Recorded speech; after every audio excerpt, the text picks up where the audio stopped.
Saudara-saudaraku yang terkasih, selamat berjumpa di Renungan Harian di channel Katolik kita.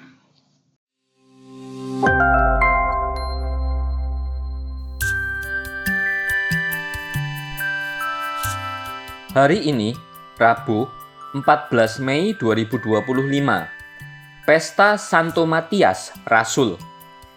Bacaan pertama.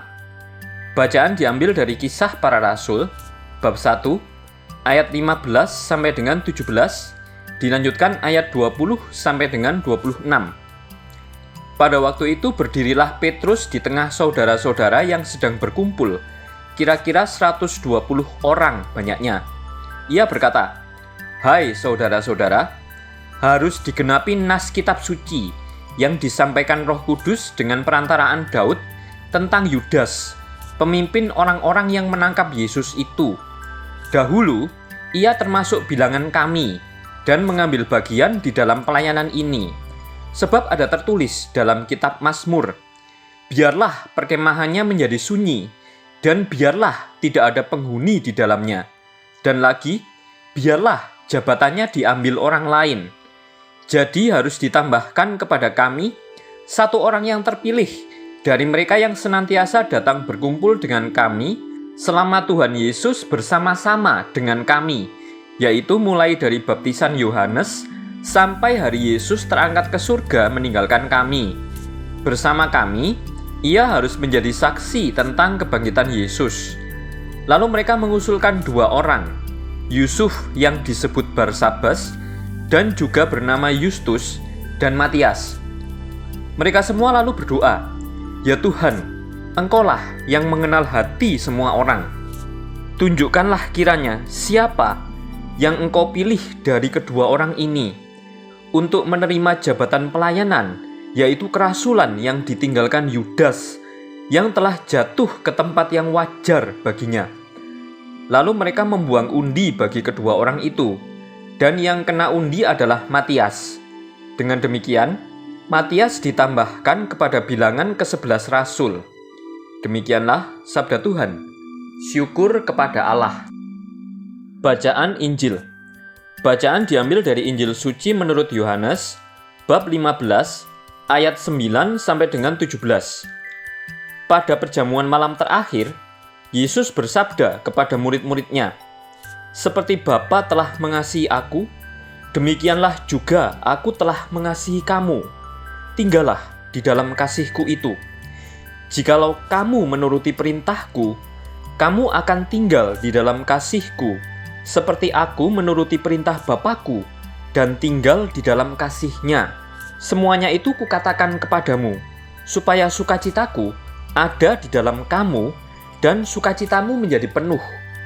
Inilah perintahku, yaitu supaya kamu saling mengasihi, seperti aku telah mengasihi kamu.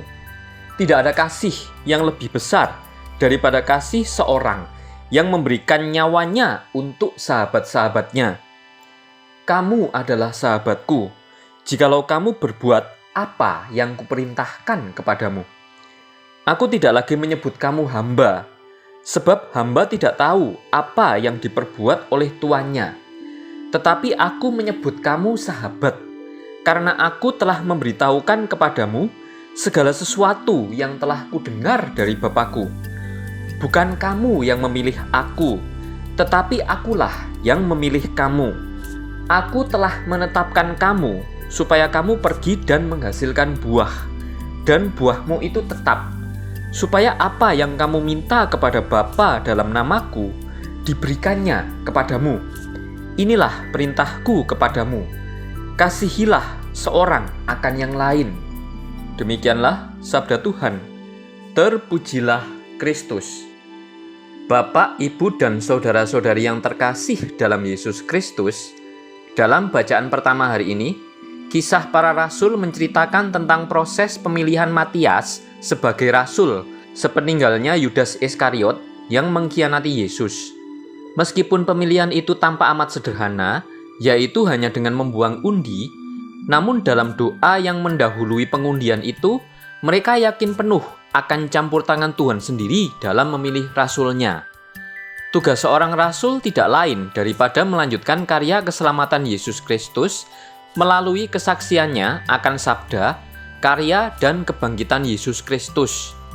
Tugas ini tampaknya ringan, namun penuh tantangan dan pengorbanan salib, sebab tidak semua orang dengan mudah menerima kesaksian bahwa Yesus adalah Tuhan dan Juru Selamat.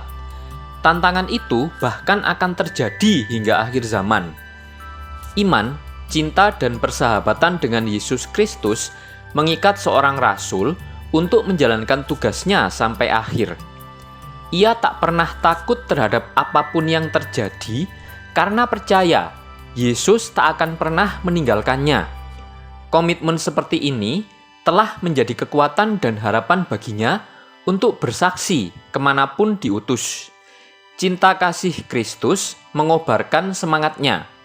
Walau sebagai manusia lemah, seorang rasul juga sadar ia tidak memiliki apa-apa untuk menjalankan tugas ini. Namun ia percaya bahwa Tuhan yang memilih, Tuhan akan memperlengkapi dia dengan segala daya dan kuasa dari surga. Tuhan turut bekerja dan menyertai dia selamanya, seperti janji Yesus sendiri. Apa yang kamu minta kepada Bapa dalam namaku, diberikannya kepadamu. Marilah kita berdoa. Allah Bapa, sumber pengharapan, Engkau telah mengikat perjanjian dengan semua orang melalui Yesus yang terurapi. Semoga kami selalu berpegang teguh pada Dia dan berkembang menjadi umat yang patuh setia. Dengan pengantaraan Yesus Kristus, Putramu, Tuhan kami, yang bersama Dikau dalam persatuan Roh Kudus, hidup dan berkuasa, Allah, sepanjang segala masa. Amin.